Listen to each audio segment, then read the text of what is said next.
ċittadini Indjani Depti Naval u Davinder Singh ġew ikkundannati 4 snin ħabs kull wieħed wara li serqu basket minant mara ta' 72 sena li kien fih hearing aid li jiswa kważi 10,000 euro u maffaċċjaw diversi akkużi fosthom ser aggravat, użu ta' identitajiet folots u liħ fraudolenti b'Naval misjub separatament ħati li kiser il-kundizzjonijiet tal-pledġ.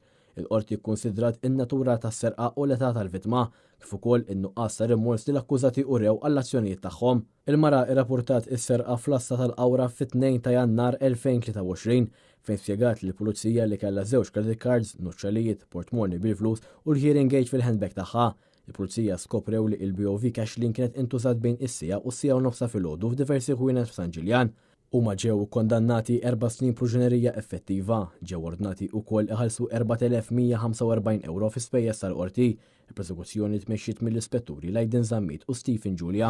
Raġel ta' 33 sena b'vizzju qawwi ta' droga ġie kkundannat għal sentejn ta' probation u kura wara li ammetta li għeddet lill-ommu anzjana u ħuħ meta rrifjutaw li jagħtuh il-flus. L-om pensjonanta rrapportat l-inċident lill-pulizija bħala qajta għall-għajnuna biex iħeġġu jikkonfronta il-vizzju tiegħu.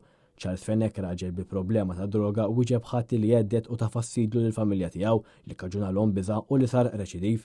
Xed l-ispettur tal-Pulizija Omar Zammit li Fenech irrapportat l-inċident lill-Pulizija fejn sqarret li kellu bżonn għajnuna u intervent professjonali.